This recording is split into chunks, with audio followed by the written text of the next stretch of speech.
dimanapun kalian berada, kembali lagi bersama dengan saya Hanifah Rida Azahra dalam sesi Talk with Hani. Episode kali ini saya akan mereview kembali sebuah artikel dari Russell Jones yang berjudul Europe and Asian Papers in Malay Manuscripts. Jadi kita membahas tentang kertas Eropa dan kertas Asia di manuskrip Melayu.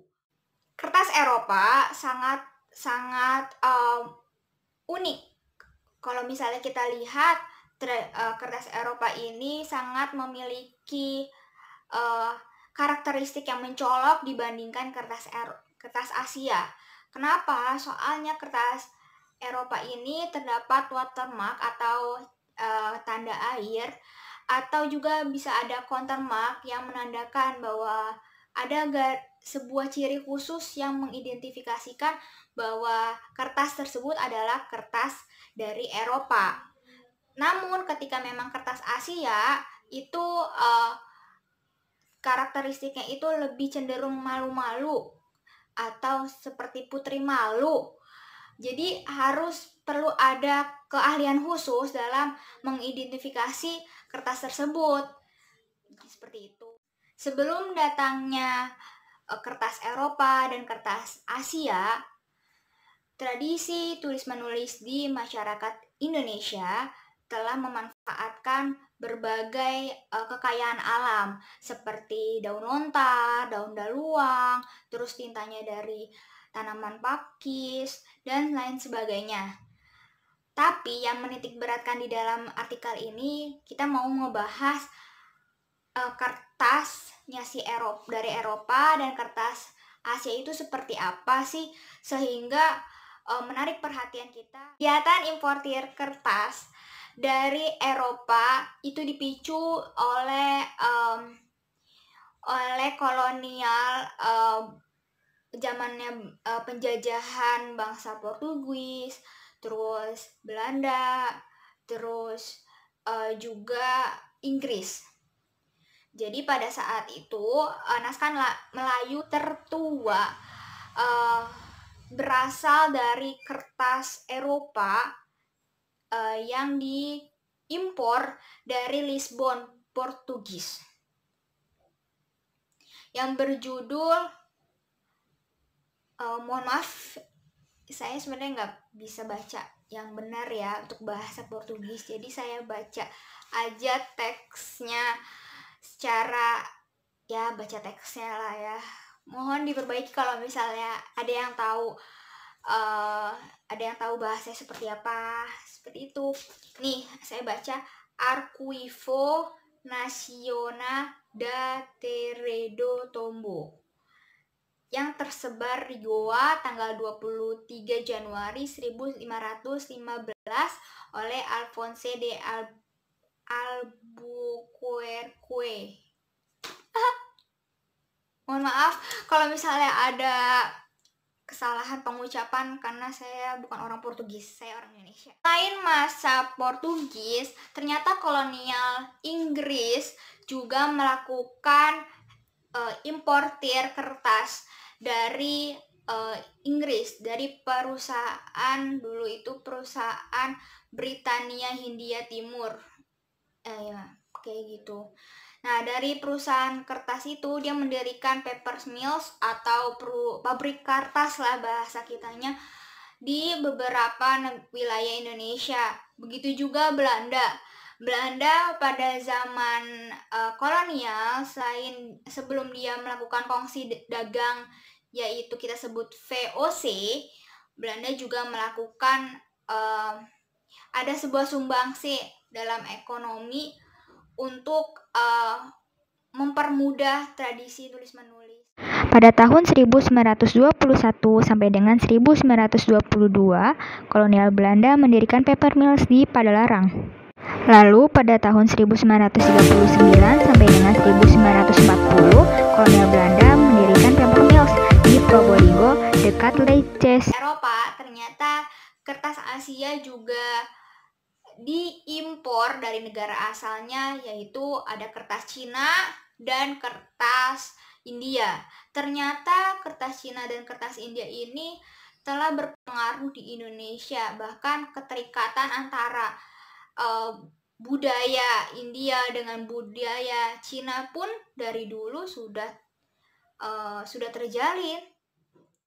Pada abad ke-7, pada zaman kerajaan Sriwijaya, kertas Cina pun diimpor ataupun dibawa dari negara Cina itu sendiri dan dianggap sebagai kertas suci, karena kertas tersebut, kertas Cina ini digunakan untuk sebuah ritual-ritual agama yang dilakukan oleh biksu-biksu Buddha. Selain itu juga pada tahun 1809, pada zamannya kolonial Belanda, masanya VOC, kongsi dagang pada saat itu, Daendels mengimpor kertas-kertas Cina untuk dijadikan amplop dan surat-surat dokumen. Dia menimbang bahwasanya kertas Eropa cenderung lebih mahal dengan kualitas yang memang bagus, sedangkan kertas Cina cenderung lebih tipis, namun murah harganya dan kualitasnya tidak sebanding dengan kertas Eropa. Cerita Shah Nobat Din Brunei adalah salah satu naskah Melayu yang ditulis berbahasa Mandarin dan juga menggunakan kertas Cina. Kertas Cina juga memiliki ciri khas dengan kolom merah tipis pada halaman, bingkai tebal di sekitar halaman, dan masing-masing kertasnya dilipat 2 kali untuk menyisakan satu permukaan untuk menulis. Selain kertas Cina juga ada kertas India. Selain itu, kertas India juga dipengaruhi ataupun dilatar belakangi oleh tradisi keislaman yang kertas tersebut diimpor dari negara Iran pada saat itu. Dan ketika memang sudah diimpor dari negara Iran, kertas India itu tersebar di beberapa wilayah India. 4 wilayah produksi kertas di India yakni Daulabad, Ahmadabad,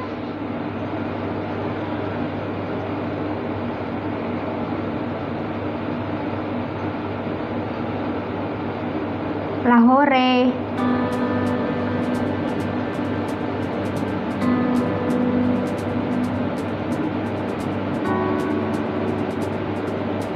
dan Kashmir.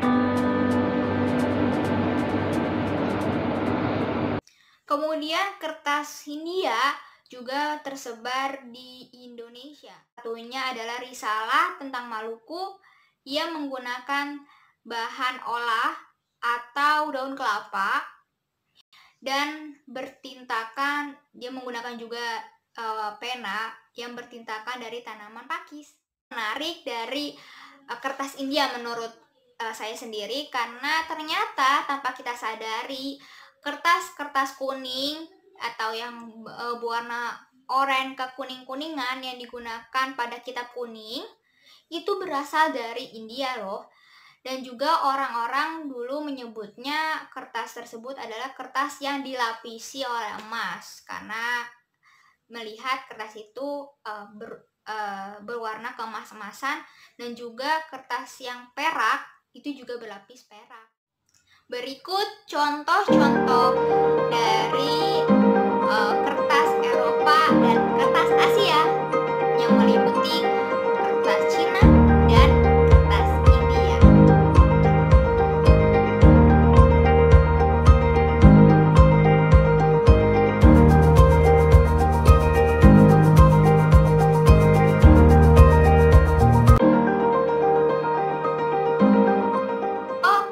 Saya Hanifah Rida Azhara pamit undur diri, dan semoga teman-teman selalu sehat, keep physical distancing, terus di rumah aja, dan